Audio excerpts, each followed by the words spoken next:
Hi Gemini! Welcome po sa ating channel. At ito ay inyong Daily Gabay Tarot reading for September 19, 2024. Please be reminded kung naka-resonate kayo, comment down. Kung hindi kayo naka-resonate, ibigay niyo po sa iba kasi general reading po ito.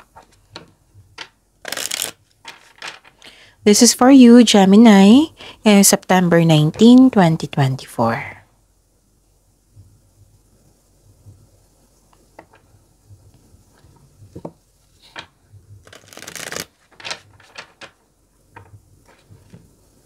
Maraming salamat po sa inyong patuloy na suporta at maraming salamat din po sa mga hindi nag-skip ng ads. Gamitin ang reading na ito bilang gabay lamang sa mga hindi pa nag-subscribe, subscribe na po kayo at click bell notification para malaman nyo na may bago tayong video. Para sa mga gustong magpa-reading po, may lumabas dyan sa screen nyo ngayon. Panoorin nyo po at sundin ang instruction. Calling the attention sa mga suki ko dito na Gemini. Open na po ang inyong monthly gabay tarot reading for September 2024.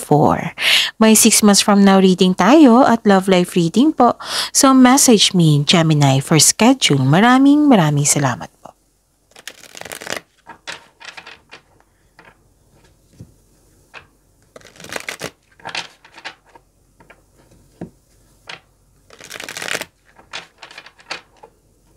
Para po ito sa inyo, Gemini, ngayong September 19, 2024.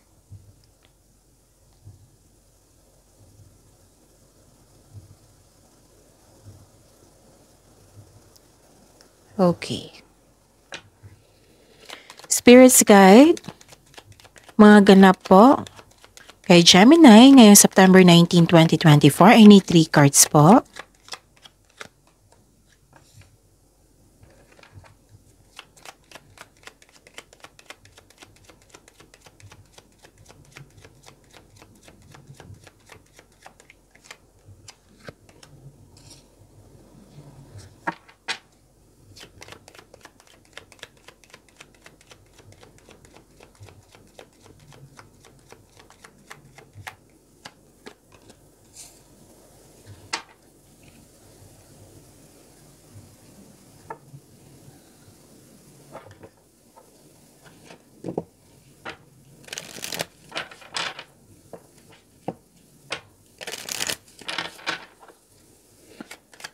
Spirits Guide, I need 2 cards po. Message nyo po para kay Gemini ngayong September 19, 2024.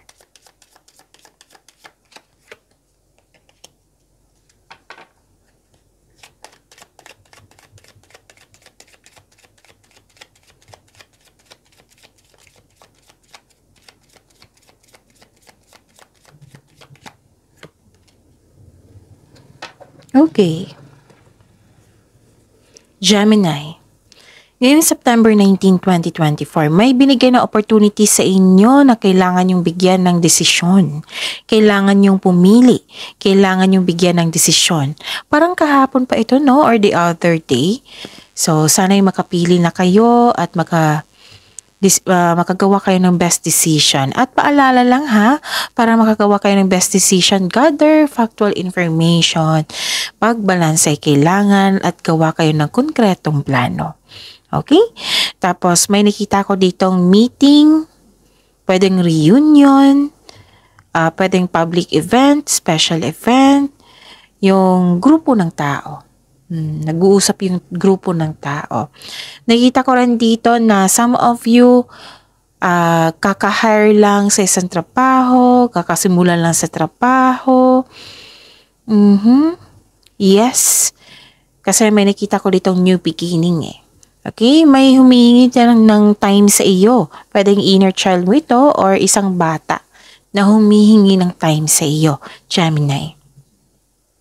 Okay.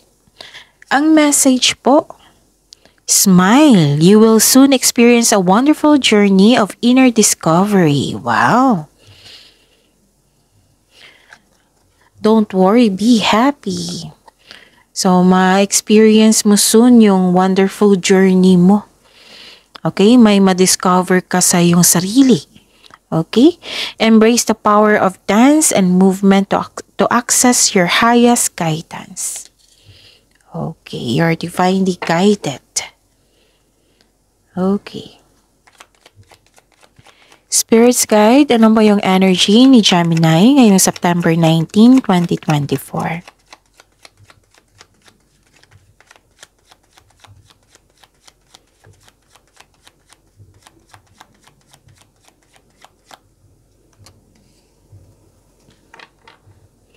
The clarification of this card po.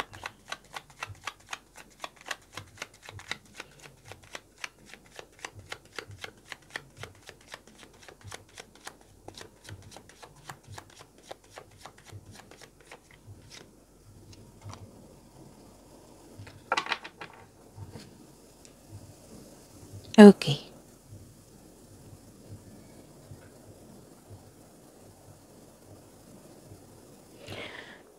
Okay, please be reminded. This is a daily reminder. Panoorin nyo po yung last 3 days Gabay Tarot reading nyo po. Okay? Para hindi kayo maguluhan, para hindi kayo malito, Gemini. Panoorin nyo po yung last 3 days Gabay Tarot reading nyo. Kung may nakita or narinig kayong repeating message, kailangan nyo po iyan bigyan ng atensyon. Kung maaari po, bigyan nyo po ng solusyon at aksyon. Again, calling the attention sa mga suki ko dito na Gemini, open na po ang inyong Monthly Gabay Tarot reading for September 2024. May 6 months from now reading tayo at love life reading po, so message me Gemini for schedule. Maraming salamat po. So what is this? Okay. What is your energy?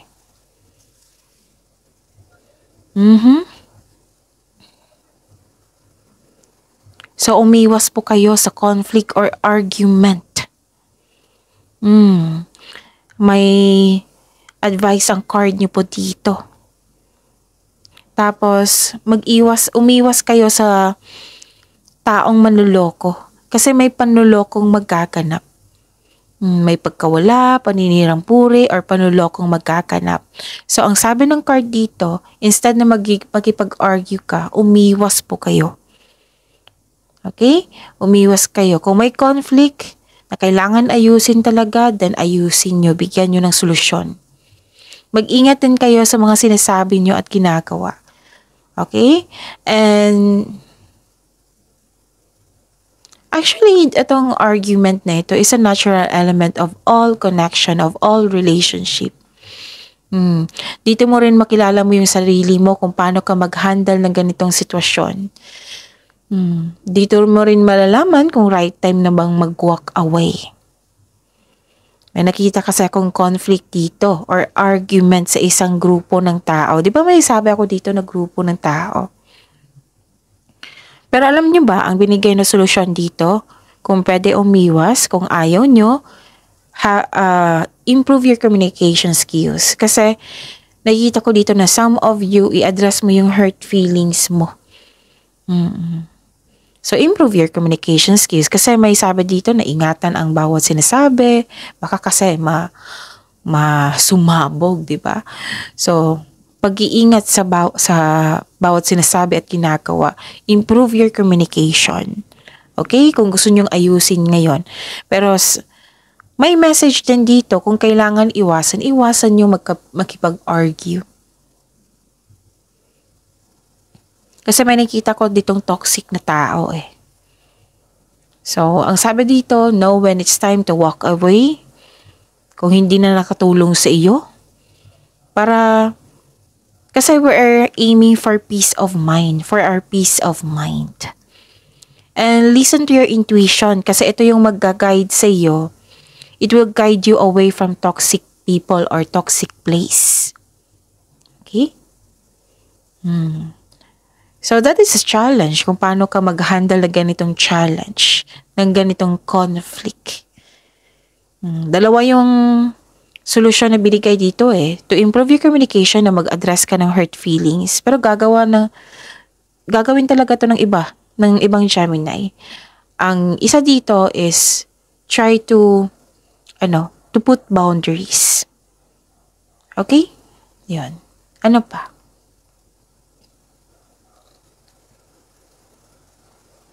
Nakikita ko dito na nagkaroon talaga ng tension. Dalawang card na po nagsabi dito eh. Argument, tension. conflict nang dahil sa isang taong irresponsable.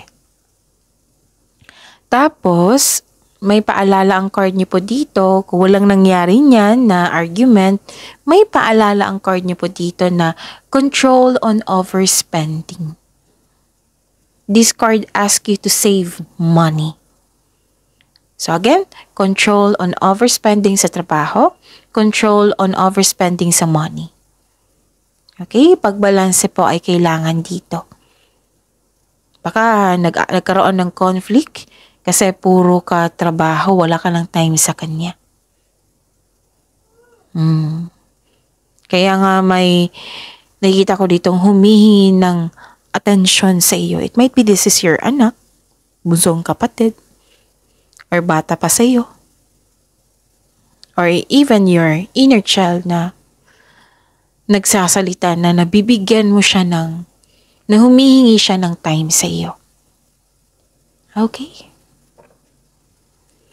Spirit's Guide, Career and Money po ni Gemini, ngayong September 19, 2024.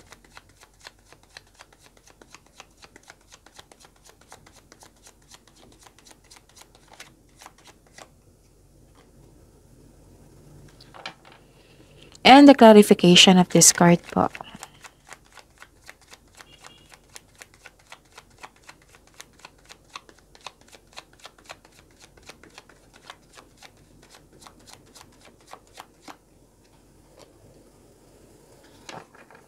Okay. Napanood nyo na ba, Gemini, yung weekly gabay tarot reading nyo? Nakafocus po iyon sa career and money. Kung gusto nyo ng karagdagang mensahe, gabay, na-upload po nung last 3 days. That is your career and money, yung weekly gabay nyo po. Okay. For your career and money. Actually, may celebration dito. May successful completion, you're reaping rewards, may accomplishment, yes, may success, may recognition. Kaya lang wala kang time mag-celebrate dito. It might be pagod kayo, it might be wala kayo sa mood, or busy kayo. Di ba may sabi ako dito na may new beginning, na may ma-discover din kayo sa inyong inner self, na magkaroon kayo ng wonderful journey. Huwag kayong mag-alala, kasi some of you nag-alala dito sa end cycle, sa ending with new beginning. Yung some of you hindi ready sa changes. Oo. Tapos, don't worry, ma-overcome nyo ito kasi strength nyo, Gemini, na ma-adapt mo yung pagbabago. Kasi observer kayo matalino kayo. So, yun. Siguraduhin nyo daw na magkaroon ng konkretong plano para makagawa kayo ng best decision, which is lumabas din dito. Okay? And I think lumabas to kahapon sa inyo That is a repeating message. So, ano yung gawin kung repeating message yan, di ba? Sabi ko sa inyo, everyday na kailangan bigyan ng atensyon yan, bigyan ng solusyon at aksyon. Okay? You have to move forward. You have to move forward and please know that you deserve this success.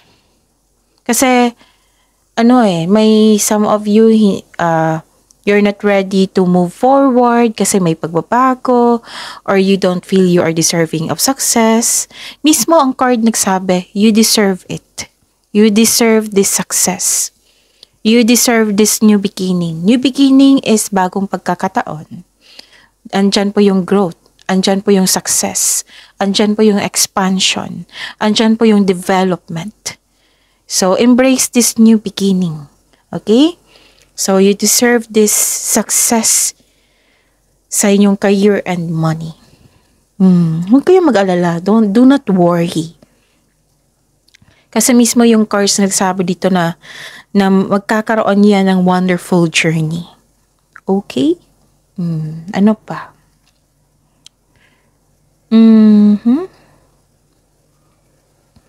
Nakikita ko dito na Okay? Makaka-receive kayo ng message or balita. Alamin nyo muna kung totoo ba yan or hindi bago kayo mag-react, bago bigyan ng aksyon. Tapos, yung sabi ko sa inyo kanina na may humihingi ng atensyon sa inyo, pwede din may concern ka sa immature na tao na ayaw makinig, ayaw binabalaan. This is all about your career and money, ha? Okay. So, be calm and be flexible sa pagbabago. Okay? Huwag kayong ma-frustrate kasi may process dyan sa mga ginagawa mo. O, huwag kayong mag-give up. Trust yourself also, okay? Ilang beses na lumabas dito and I think kahapon din. If you want to see the results, build concrete plan without rushing. Kaya nga may sinabi dito, be flexible, be calm, magtiwala. Magtiwala sa inyong sarili. Okay? Magtiwala din sa pagbabago. Kasi may sabi dito na you are guided. You are divinely guided. Nakatadahan na to sa inyo yung pagbabagong ito. You have a wonderful journey. May madiscover ka sa inyong sarili. Okay? Spirit's Guide, Love Life, Self-Love, Partnership, and Romance ni Gemini ngayong September 19, 2024.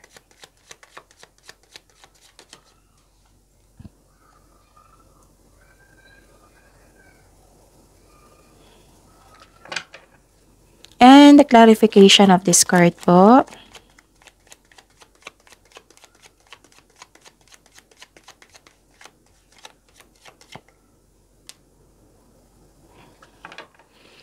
Maraming salamat po sa patuloy na tiwala at suporta sa ating channel. At maraming salamat din po sa mga hindi nag-skip ng ads. Okay. May lumabas dyan ngayon. Kung gusto nyo po iyan, then follow instruction. Okay. Gusto nyo mapag-isa dito. Nag-soul searching po kayo. Para sa mga single, you need time alone, parang perfect time sa inyo na maglaan ng oras sa sarili. Ang ilan nga sa inyo dito nag-decide na ayaw mong makipagrelasyon, gusto nyo mong mapag-isa muna. Para sa mga marelasyon sa buhay mag-asawa, maaring magkaroon kayo ng desisyon na mag-space muna, mag-give space. And alam nyo ba, please be reminded, giving space sa inyong partner at sa inyong sarili is a sign of respect. Sign of respect yan. Para makapagpahinga, makapag-isip ng mabuti. So, you can able, sa pagbalik nyo, na magiging stronger na kayo than before. Hindi ibig sabihin nag-space kayo, nagkaroon kayo ng yung time sa sarili. Hindi ibig sabihin yan, unhealthy yan. That is unhealthy. Healthy po iyan. Healthy way. Para makapagpahinga, soul searching, para makapag-isip ng mabuti. Tapos naghahanap ka ng tanong, naghahanap ka ng sagot dito. Kaya nga may divine inspiration dito. May divine inspiration dito. Naka-receive kayo ng wisdom, enlightenment. Kasi kung may time tayo na alone, magkapag-isip tayo ng mabuti, may enlightenment dyan, may awakening, may solusyon dyan. May sabi nga dito, you can restore your energy by spending time with yourself. Para sa pagbalik mo, you will feel your energy is restored. Hindi ka takot mag-isa dito. Kasi alam mo naman na makakabuti yan sa sarili mo or sa relasyon nyo. Okay? Some of you nag-meditate, nag-long walks, nag-connect sa nature, which is very good.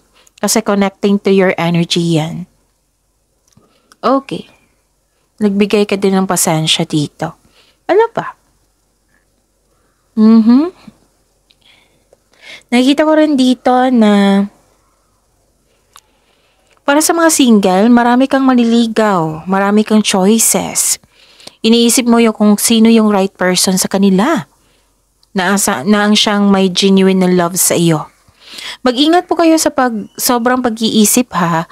Baka kasi ang ending nito is pagkakalito. Oo. Sa mga marelasyon sa buhay mag-asawa, kahit may partner kayo, may temptation. So, anong ibig sabihin nito? Temptation, umiwas na lang. Kung kayo ito, umiwas kayo. Okay? Rather than partner nyo ito na concern mo kasi may temptation na may nagkagusto pa rin sa kanya. Pwede din kayo ito. So that is temptation ha. Kung committed kayo, umiwas kayo Gemini. Okay? Para walang sakit sa ulo. Okay? So focus on blessings. Itong opportunities, blessings na ito. Itong new beginning, blessings, that is a big blessing. Okay? Itong successful completion, reaping rewards, that is a blessing. So claim that. Focus sa makontrol nyo. Huwag kayong mag-focus sa hindi nyo makontrol. Huwag kayong mag-focus sa negativity. Claim positive affirmation ha. Positive affirmation, I am loved, I am healthy, I am blessed, and so on. So see you tomorrow, Gemini. Please like, subscribe, and click bell button for notification para updated po kayo sa daily tarot reading natin. Maraming salamat po.